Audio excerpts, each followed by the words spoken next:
안녕하십니까. 3부로 돌아왔습니다. 3부는 이제 매주 그 주 한 주의 시사 이슈를 토파보는 그런 시간을 가져보려고 합니다. 그래서 뭐 너무 무겁지 않고 가볍게 마치 우리 시청자 여러분들과 수다를 떠는 그런 느낌으로 한번 진행을 해볼까 합니다. 이제 첫 번째 주제가 대통령의 미신적 공포입니다. 이게 뭐냐? 탈원전 정책에 대해서 얘기를 하는 건데요. 뭐 문제 많다고들 많이 들어보셨을 겁니다. 이게 이제 얼마 전 한 신문사의 칼럼에서 이 대통령의 원전 공포증에 대한 이야기가 나왔었는데요. 그때 나왔던 게 뭐였냐면은 이 원전 재난 영화 혹시 판도라라고 아시나요?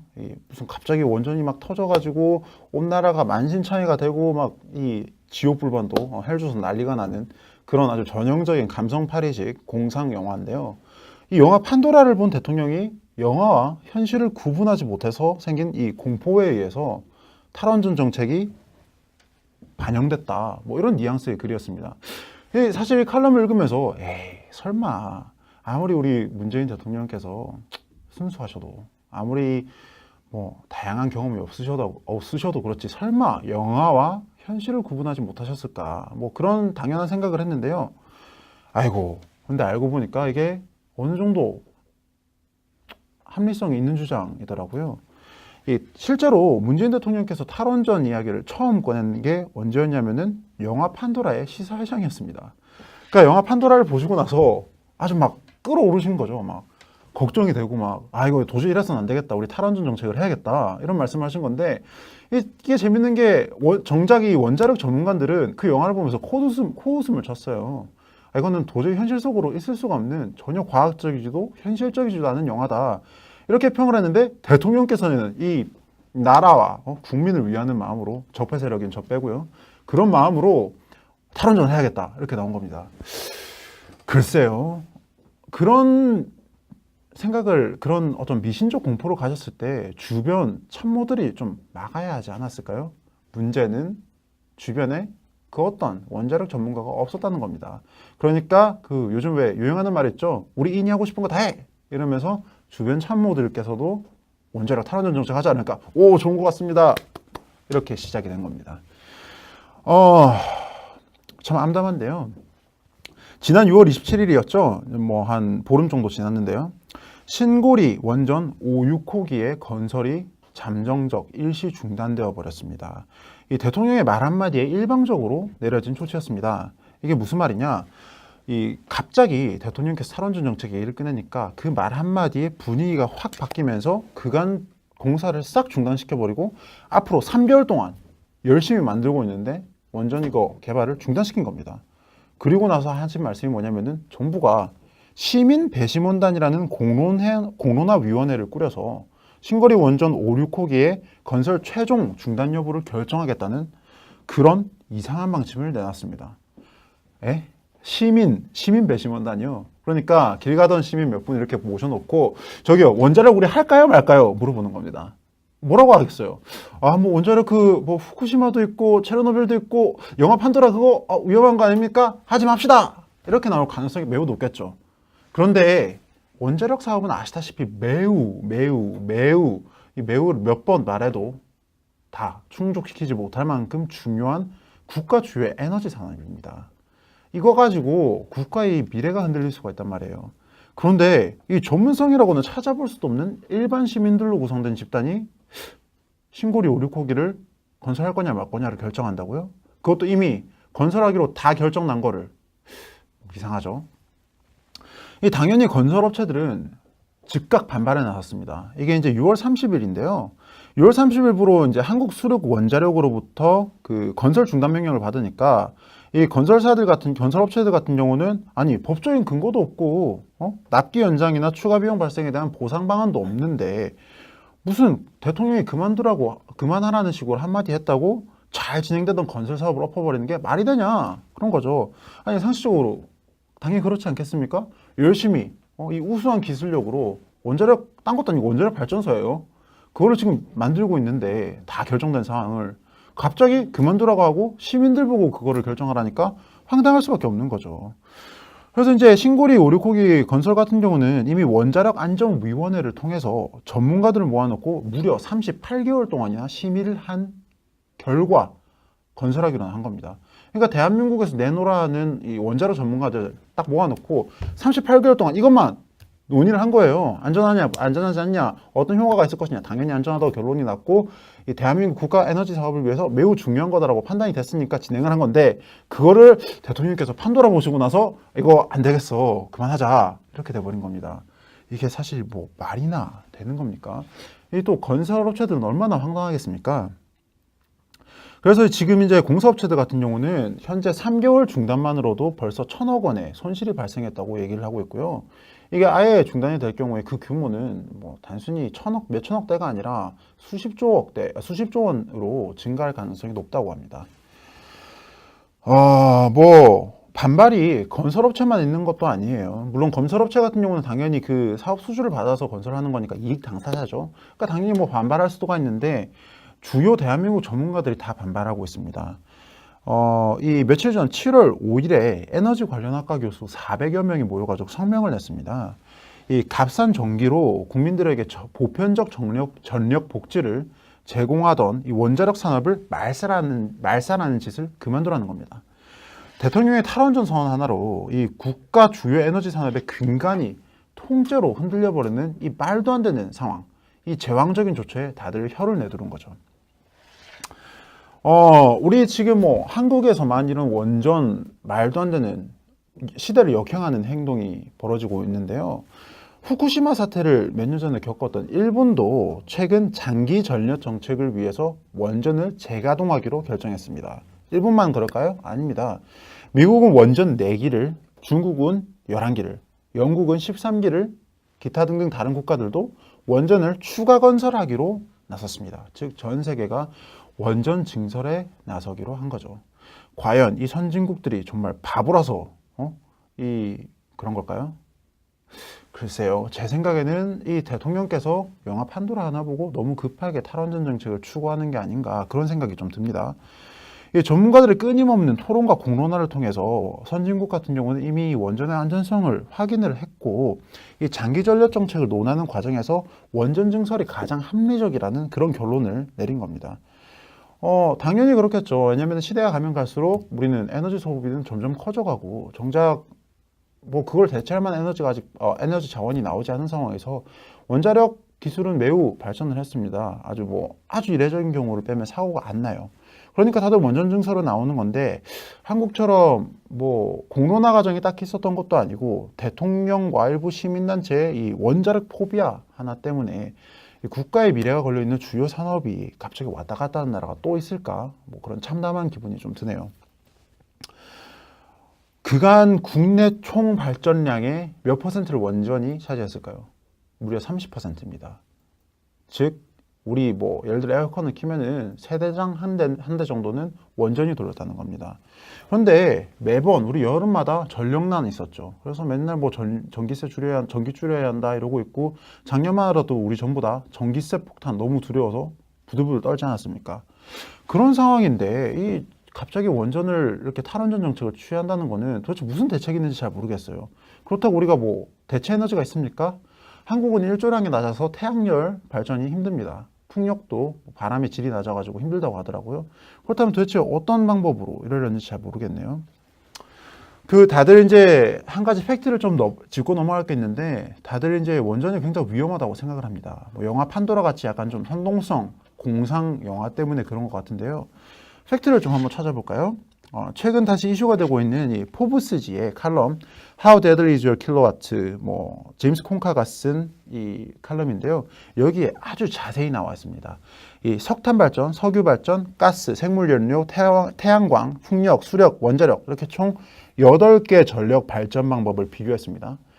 그래서 이제 여기서 1000조와트 전기를 각 발전 분야를 통해서 생산할 때마다 몇 명이 사망했나 이렇게 통계를 낸 게 있는데요. 이 데이터 매우 놀랍습니다. 1000조와트의 전기를 석탄으로 생산하면 세계 평균 약 10만 명이 죽습니다. 뭐 당연히 공기질도 나빠지고 그거 발전을 시키는 과정에서 사망자도 발생할 거고요. 석유 같은 경우는 3만 6천 명이 죽는다고 하네요. 가스는 4천 명, 생물 연료는 2만 4천 명, 태양광은 440명, 풍력은 150명, 수력은 1,400명이 죽습니다. 뭐 다들 들으면서 아니 뭐 태양광, 풍력, 수력도 죽는다고 뭐 이런 의외의 반응이 나올 것 같은데요. 이 그 정규제 TV의 정규제 전주필이 부연을 했습니다. 이 지붕에서 패널 같은 거를 설치하다가 죽는 경우, 그다음에 또 이 풍력 발전의 터빈을 고치다가 죽는 경우, 뭐 이런 식으로 이 에너지를 개발하는 발전소 시스템을 정비하면서 죽는 경우가 발생한다고 합니다. 굉장히 재밌죠? 그렇다면은 원자력은 몇 명을 죽였을까요? 1000조와트당 90명이 죽었습니다. 즉 태양광, 풍력, 수력보다 적게 죽은 겁니다. 근데 지금 이 죽은 거에 이게 전 세계 평균값이 그런 거예요. 이 수치에는 체르노빌, 그 다음에 후쿠시마 사태 다 포함되어 있습니다. 다시 말해서 이 대형 원전 사고로 발생한 이 사망자를 전부 다 포함을 시켜도 원자력이 제일 적은 죽음으로 제일 많은 에너지를 생산을 했다는 겁니다. 참고로 이게 세계 평균이 90명을 죽인 거지 미국처럼 선진 원자력 기술을 가진 곳을 계산을 하면은 1000조와트당 고작 0.1명이 죽었다고 하네요. 자, 이제 정리를 하면은 원자력의 위험성은 과장됐다는 겁니다. 뭐 체르노빌 같은 경우는 사실상 원전이라고도 보기도 힘들 정도의 아주 괴상한, 원래는 그 핵 무기를 만드는 시설이었다고 하더라고요. 그런 기술이 부족했던 시절에 일어났던 것이고, 후쿠시마 같은 경우는 쓰나미라는 매우 이례적인 상황에 의해서 발생했습니다. 한국 같은 경우는 원자력 선진 기술을 가진 나라예요. 영구형 원전, 차세대 소형 원전, 대형 원전을 다른 나라에 수출하는 아주 유례없는 원전 기술 우수 국가입니다. 거기다가 쓰나미, 안전지대죠, 우리나라는. 그러니까 체르노빌이나 후쿠시마 같은 일이 일어날 경우는 매우 극히 거의 없다고 봐야 하고요. 만약 위험성만 생각하면은 지금 화력발전소가 훨씬 더 크다는 겁니다. 대형 재난으로 일어날 가능성은요. 자, 이 국가 에너지의 미래를 좌우하는 문제인 만큼 우리는 이 과장된 위험으로부터의 미신적 공포를 좀 멀리해야 합니다. 이 대통령의 역할은 뭐냐? 설령 온 국민이 원전 공포증에 시달려가지고 난리가 났을 때, 그때 대통령은 국가의 지도자로서 진정하세요. 팩트를 얘기를 해주고 시민들을 설득을 해야 합니다. 그 과정에서 전문가들을 통해서 다양한 조언에 귀를 기울이고 공론화 과정을 거쳐야죠. 근데 지금 대한민국은 대통령이 판도라 영화, 뭐 물론 사실인지 아닌지 확인은 안 됐습니다만, 판도라 영화 보고서 안 되겠어, 우리 탈원전을 해야겠어, 그 한마디에 원전 사업 이미 다 결정 난 거를 엎어버리고 있는 그런 상황이라는 거죠. 지금이야말로 묻지 않을 수가 없네요. 이게 나라입니까? 여기까지 하겠습니다. 자, 두 번째 주제입니다. 두 번째 주제 제목은 성주의 무법자들입니다. 한번 생각을 해보시죠. 여러분이 갑자기 도로를 점거하고서 경찰과 군인이 마음에 안 든다고 그들의 차량을 세워가지고 검문을 했다. 이게 과연 가능할까요? 만약 그런 일이 벌어지면 어떻게 처벌을 해야 할까요? 자, 이 일이 지금 대한민국에서 실제로 벌어지고 있는 상황입니다. 이 사드 기지가 있는 경북 성주 골프장 입구에 이 불법 민간 검문이 지금 무려 석 달째 이어지고 있습니다. 이 사드를 반대한다는 시위대들이 진을 치고서 이 사드 운용 장비, 기름, 그리고 주한미군 등이 기지로 들어가지 못하도록 군, 경찰 차량을 무단 검문하고 있다는 겁니다. 아니, 이게 말이나 되는 일인가요? 그러니까 민간인이 도로를 무단 점거하는 것은 당연히 불법인데, 이걸 점거하는 걸로도 모자라서 군과 경찰, 무려 공권력을 세워가지고 저희 검문 좀 실시하겠습니다라고 한다는 겁니다. 굉장히 충격적인 일이죠. 이 불법 검문소를 설치한 분들은 또 매우 조직적으로 운영을 하고 있다고 해요. 이 한 조당 조를 편성해서 2시간씩 교대로 이렇게 24시간 검문을 실시를 하고 있는데요. 당연히 군과 마찰도 있었겠죠. 왜냐면은 이 군인들은 지금 사드 기지 들어가야 가지고 근무를 서야 하는데 매번 갈 때마다 그 군인들이 아니라 민간인들이 나와가지고 우리 검문을 좀 하겠다. 이게 황당한 거죠. 검문을 해가지고 나오는 게 뭐냐면은 우리 기름 같은 거 못 들고 들어가도록 만들겠다. 뭐 그다음에 사드 운용 장비, 물자 이런 거 보급 못하도록 막는 겁니다. 글쎄요, 저 이걸 어떻게 받아들여야 할지 모르겠네요. 이 군이 이들을 피해서 지금 기지에 들어가고 있는 상황이고요. 실제로 기지를 들어가려다가 제지당한 것도 몇 번 있다고 합니다. 지난 5월에는 군 당국이 유류 등의 이 보급품을 운반하다가 이들의 검문에 걸려서, 민간인들의 검문에 걸려서 돌아가야 했습니다. 그러니까 군 기지에 군 물자를 보급을 하던 군인들이, 대한민국 땅을 지키는 대한민국 영토 내에서의 군인들이 대한민국 국민들에 의해서 잡아 세워져 가지고 무단 검문 당하고, 너 기름 들고 들어가네? 들어가지 마. 너 사드 운용할 거지. 막혔다는 겁니다. 그렇게 지금 상황이 이러다 보니까 검문소를 피하기 위해서 지금 군 부대가 헬기를 통해서 물자를 이동을 하고 있다고 해요. 뻔한 이 육로 놔둬놓고 헬기를 통해서 이동을 하다 보니까 이 얼마나 소모가 심합니까? 병력 소모, 자원 소모 굉장히 심하겠죠. 당연히 헬기로 이동을 하다 보니까 이 난기류 같은 문제 때문에 의해서 물자를 잃어버리는 일도 있었고요.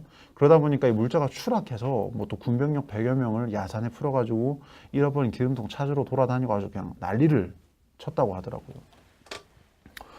자, 정상적인 사람이었더라면은 지금쯤 사실상 여기 올라오는 게 정상이겠죠. 저는 사실 이 얘기를 들으면서 좀 어이가 없더라고요. 저도 군복무를 해봤지만 민간인이 군부대 앞에서 진을 치고서 제가 군부대 들어가려고 하는데 막는다?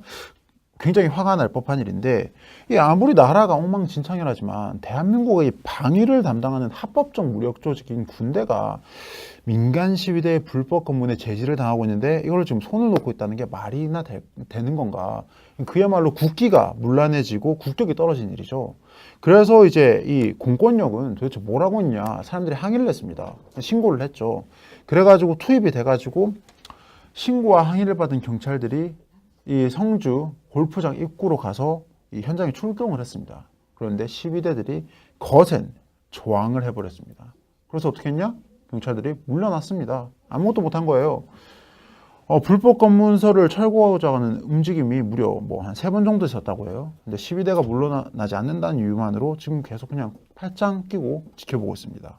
무려 석 달째 민간인들이 불법 검문을 벌이고 있는 겁니다. 근데 재밌는 게, 매우 충격적인 것은 또 이 불법 검문을 벌이는 분들이, 심지어 이걸 주도하는 분들이 성주 시민들도 아니라고 해요. 이 자꾸 이슈가 되니까 최근 성주 군청 관계자가 한 언론을 통해서 발표를 했습니다. 현재 이 사드 반대 집회는 외부 세력에 의해서 주도되고 있고요. 이 불법 검문에 가담하는 외지인이 한 20여 명 정도 되는 반면 성주 소성리 주민은 10명 정도밖에 안 된다고 합니다. 이 외부 세력은 당연히 반미 시위 때마다 계속해서 활약을 해온 반미 극좌 단체들이죠. 왜 극좌 세력이냐?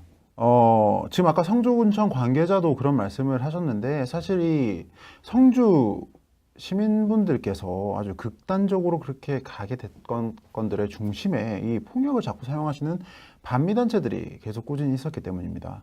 혹시 뭐 기억을 하시는지 모르겠는데 벌써 이게 1년 전이네요. 2016년 7월입니다. 2016년 7월 15일에 당시 황교안 국무총리와 한민구 국방장관께서 성주 내려와가지고 이 당시 뭐 전자파 참여다 뭐다 잘못된 괴담이라든지 이런 걸 바로잡기 위해서 내려가가지고 이 설명회를 한 적이 있었습니다. 그때도 이제 폭력 사태가 발생을 했었어요. 뭐 차량을 타고 가고 있는 이 대열에 갑자기 뛰어들어가지고 유리창을 깨기도 하고 본넷 위로 올라가서 뭐 이런 걸 저지하기도 했고, 뭐 계란, 물병 세례, 이거는 워낙에 충격적인 장면에서 다들 이렇게 머릿속에 이렇게 딱 기억이 남으셨을 건데요. 그 당시에도 이 관련해 가지고 공식 사과를 했었습니다. 성주 사드 배치 저지 투쟁 위원회가 이 폭력 사태가 발생한 점에 대해서 정말 죄송스럽게 생각을 한다. 앞으로 국민은 절대로 물리력을 동원하지 않을 것이다 라고 얘기를 했고, 거기에 또 추가적으로 이제 설명을 했던 게, 사실 이번 폭력 사태는 외부인이 개입해서 발생한 것이다 라는 설명을 했었습니다. 그 당시 이제 사드 투쟁위 공동위원장의 말씀이신데요. 이제 외부인 오지 말라고 계속 했는데 자꾸 시위꾼들이 붙어서 이 순수한 농민들이 군중 심리에 휩쓸려 가지고 그렇게 폭력 사태까지 이어지게 됐다, 이런 말씀을 하신 겁니다. 실제로 이제 경찰들이 당시 뭐 체증 자료를 좀 모았었는데요. 뭐 전문 시위꾼이라고 알려져 있는 그 당시 뭐 한국진보연대, 평화통일을 여는 사람들 등등 급진 진보 성향 단체, 뭐 흔히들 극좌 단체라고 많이 표현들 하죠. 이런 분들의 단체 51개가 모여가지고 사드 한국 배치 반대 전국 대책 회의를 만들었고요. 이분들을 중심으로 해서 계속 반미 시위, 그다음에 사드 반대 투쟁이 이루어지고 있습니다. 뭐 얼마 전에 대사관 포위 사건도 그랬고, 뭐 이번 지금 발생하고 있는 무단 민간 검문이라든지 이런 것들, 그러고 보면 우리 극좌 단체분들, 뭐 자칭 진보 세력분들 보면 참 재밌어요. 항상 이 이슈가 터질 때마다 그 자리에 뛰어들어가지고 거기에 계신 분들의 어떤 특정 사건을 이용을 하는 좀 경향을 보입니다. 예전에 효순이 미선이 사건 같은 경우도 신미선 양 맞나요? 그 두 여학생의 안타까운 죽음이 발생을 했었을 때 이분들이 가가지고 이거를 반미시로 이용을 했죠. 심지어는 그 두 유족분들 아버지께서 이제 그만 좀 해라. 미군들이 의도적으로 얘들이 미워서 그런 것도 아니지 않느냐. 자꾸 정치적으로 이용하지 말라라고 이렇게 부탁을까지 했는데 아무 소용없이 아직까지도 그런 시위를 이어오고 있습니다. 마찬가지, 전 사실 이번 사드 배치건도 마찬가지라고 생각을 합니다. 성주가 볼모로 잡혀 있는 겁니다. 시민들 같은 경우야 거기 사는 분들인데 자꾸 이상한 분들이 오셔가지고 너희들 다 죽는다, 전자파가 매우 위험하대, 이런 말 하면서 사드가 오면은 무슨 뭐 평화가 가고 위기가 오고 뭐 전쟁이 터지고 성주가 뭐 위험해지고 이런 말들을 하는데, 아니 당연히 시민들로서 불안감을 느끼는 건 당연한 거겠죠. 이런 것들을 중간에서 누군가가 나서서 설명을 좀 해주면서 진정을 시켜드리고 명백한 객관적 사실과 합리적 토론을 통해서 이분들을 좀 이성적으로 이끌어내서 이 문제가 없다는 것들을, 그런 피해의식에서 벗어나게끔 만들어줘야 하는데 자꾸 이런 이상한 분들이 와서 부채질 하는 거죠. 귀에 대고 속삭이는 겁니다. 언제까지 지켜보고 있어야 할까요? 그리고 언제까지 공권력은 이렇게 손을 놓고만 있어야 할까요? 시위만 터졌다고 하면은 무슨 뭐 국민이 시민이 하면서 폭력을 쓰고 있고, 심지어는 군 경찰의 차량을 민간인들이 도로를 점거하고서, 그것도 군기지 앞을 점거하고서 무단 검문까지 벌이고 있는 이런 상황. 야, 이거 참 아까도 이 말을 했는데 또 이 말을 안 할 수가 없네요. 이게 나라입니까? 여기까지 하겠습니다.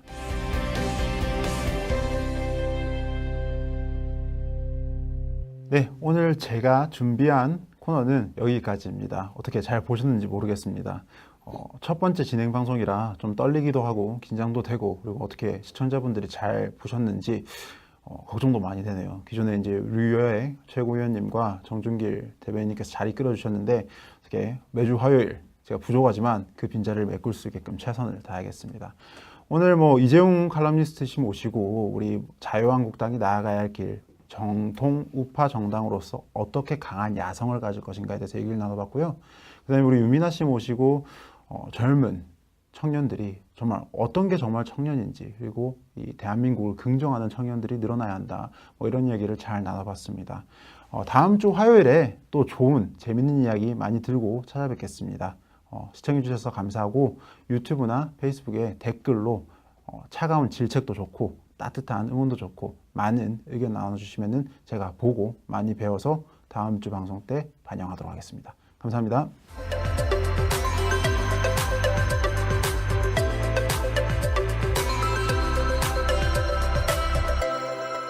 6월 30일부로 이제 한국수력 원자력으로부터 그 건설 중단 명령을 받으니까 이 건설업체들 같은 경우는 아니 법적인 근거도 없고 납기 연장이나 추가 비용 발생에 대한 보상 방안도 없는데 무슨 대통령이 그만하라는 식으로 한마디 했다고 잘 진행되던 건설 사업을 엎어버리는 게 말이 되냐, 그런 거죠. 아니 상식적으로 당연히 그렇지 않겠습니까? 열심히 이 우수한 기술력으로 원자력, 딴 것도 아니고 원자력 발전소예요. 그거를 지금 만들고 있는데 다 결정된 상황을 갑자기 그만두라고 하고 시민들 보고 그거를 결정하라니까 황당할 수밖에 없는 거죠. 그래서 이제 신고리 오리코기 건설 같은 경우는 이미 원자력 안전위원회를 통해서 전문가들을 모아놓고 무려 38개월 동안이나 심의를 한 결과 건설하기로 한 겁니다. 그러니까 대한민국에서 내놓으라는 이 원자력 전문가들 딱 모아놓고 38개월 동안 이것만 논의를 한 거예요. 안전하냐, 안전하지 않냐, 어떤 효과가 있을 것이냐. 당연히 안전하다고 결론이 났고, 이 대한민국 국가 에너지 사업을 위해서 매우 중요한 거다라고 판단이 됐으니까 진행을 한 건데, 그거를 대통령께서 판도라 보시고 나서 이거 안 되겠어, 그만하자, 이렇게 돼버린 겁니다.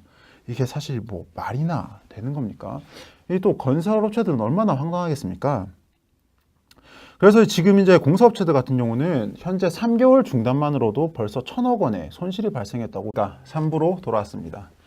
3부는 이제 매주 그 주 한 주의 시사 이슈를 톱파보는 그런 시간을 가져보려고 합니다. 그래서 뭐 너무 무겁지 않고 가볍게 마치 우리 시청자 여러분들과 수다를 떠는 그런 느낌으로 한번 진행을 해볼까 합니다. 이제 첫 번째 주제가 대통령의 미신적 공포입니다. 이게 뭐냐? 탈원전 정책에 대해서 얘기를 하는 건데요. 뭐 문제 많다고들 많이 들어보셨을 겁니다. 이게 이제 얼마 전 한 신문사의 칼럼에서 이 대통령의 원전 공포증에 대한 이야기가 나왔었는데요. 그때 나왔던 게 뭐였냐면은 이 원전 재난 영화 혹시 판도라라고 아시나요? 무슨 갑자기 원전이 막 터져가지고 온 나라가 만신창이가 되고 막 이 지옥불번도 헬조선 난리가 나는 그런 아주 전형적인 감성팔이식 공상 영화인데요. 이 영화 판도라를 본 대통령이 영화와 현실을 구분하지 못해서 생긴 이 공포에 의해서 탈원전 정책이 반영됐다. 뭐 이런 뉘앙스의 글이었습니다. 사실 이 칼럼을 읽으면서 에이 설마 아무리 우리 문재인 대통령께서 순수하셔도 아무리 뭐 다양한 경험이 없으셔도 그렇지 설마 영화와 현실을 구분하지 못하셨을까 뭐 그런 당연한 생각을 했는데요. 아이고 근데 알고 보니까 이게 어느 정도 얘기를 하고 있고요. 이게 아예 중단이 될 경우에 그 규모는 뭐 단순히 몇천억 대가 아니라 수십조 원으로 증가할 가능성이 높다고 합니다. 뭐 반발이 건설업체만 있는 것도 아니에요. 물론 건설업체 같은 경우는 당연히 그 사업 수주를 받아서 건설하는 거니까 이익 당사자죠. 그러니까 당연히 뭐 반발할 수도가 있는데 주요 대한민국 전문가들이 다 반발하고 있습니다. 이 며칠 전 7월 5일에 에너지 관련 학과 교수 400여 명이 모여가지고 성명을 냈습니다. 이 값싼 전기로 국민들에게 보편적 전력 복지를 제공하던 이 원자력 산업을 말살하는 짓을 그만두라는 겁니다. 대통령의 탈원전 선언 하나로 이 국가 주요 에너지 산업의 근간이 통째로 흔들려 버리는 이 말도 안 되는 상황, 이 제왕적인 조처에 다들 혀를 내두른 거죠. 우리 지금 뭐 한국에서만 이런 완전 말도 안 되는 시대를 역행하는 행동이 벌어지고 있는데요. 후쿠시마 사태를 몇 년 전에 겪었던 일본도 최근 장기 전력 정책을 위해서 원전을 재가동하기로 결정했습니다. 일본만 그럴까요? 아닙니다. 미국은 원전 4기를, 중국은 11기를, 영국은 13기를, 기타 등등 다른 국가들도 원전을 추가 건설하기로 나섰습니다. 즉 전 세계가 입니다. 이게 무슨 말이냐? 갑자기 대통령께서 탈원전 정책 얘기를 꺼내니까 그 말 한마디에 분위기가 확 바뀌면서 그간 공사를 싹 중단시켜버리고 앞으로 3개월 동안 열심히 만들고 있는데 원전 이거 개발을 중단시킨 겁니다. 그리고 나서 하신 말씀이 뭐냐면은 정부가 시민 배심원단이라는 공론화위원회를 꾸려서 신거리 원전 5, 6호기의 건설 최종 중단 여부를 결정하겠다는 그런 이상한 방침을 내놨습니다. 시민 배심원단이요. 그러니까 길 가던 시민 몇 분 이렇게 모셔놓고 저기요 원자력 우리 할까요 말까요 물어보는 겁니다. 뭐라고 하겠어요? 뭐 원자력 뭐 후쿠시마도 있고 체르노빌도 있고 영화 판도라 그거 위험한 거 아닙니까? 하지 맙시다. 이렇게 나올 가능성이 매우 높겠죠. 그런데 원자력 사업은 아시다시피 매우 몇 번 말해도 다 충족시키지 못할 만큼 중요한 국가 주요 에너지 산업입니다. 이거 가지고 국가의 미래가 흔들릴 수가 있단 말이에요. 그런데 이 전문성이라고는 찾아볼 수도 없는 일반 시민들로 구성된 집단이 신고리 5, 6호기를 건설할 거냐 말 거냐를 결정한다고요? 그것도 이미 건설하기로 다 결정 난 거를. 이상하죠? 당연히 건설업체들은 즉각 반발에 나섰습니다. 이게 이제 6월 30일인데요. 합리성이 있는 주장이더라고요. 실제로 문재인 대통령께서 탈원전 이야기를 처음 꺼낸 게 언제였냐면은 영화 판도라의 시사회장이었습니다. 그러니까 영화 판도라를 보시고 나서 아주 막 끌어오르신 거죠. 막 걱정이 되고 막 이거 도저히 이래서는 안 되겠다. 우리 탈원전 정책을 해야겠다. 이런 말씀을 하신 건데 이게 재밌는 게 정작 이 원자력 전문가들은 그 영화를 보면서 코웃음을 쳤어요. 이거는 도저히 현실 속으로 있을 수가 없는 전혀 과학적이지도 현실적이지도 않은 영화다. 이렇게 평을 했는데 대통령께서는 이 나라와 국민을 위하는 마음으로 적폐 세력인 저 빼고요. 그런 마음으로 탈원전을 해야겠다. 이렇게 나온 겁니다. 글쎄요. 그런 생각을 그런 어떤 미신적 공포를 가졌을 때 주변 참모들이 좀 막아야 하지 않았을까요? 문제는 주변에 그 어떤 원자력 전문가가 없었다는 겁니다. 그러니까 그 요즘 왜 유행하는 말 있죠? 우리 인이 하고 싶은 거 다 해! 이러면서 주변 참모들께서도 원자력 탈원전 정책 하지 않을까? 오, 좋은 것 같습니다. 이렇게 시작이 된 겁니다. 참 암담한데요. 지난 6월 27일이었죠. 뭐 한 보름 정도 지났는데요. 신고리 원전 5, 6호기의 건설이 잠정적 일시 중단되어 버렸습니다. 이 대통령의 말 한마디에 일방적으로 내려진 조치였습니다.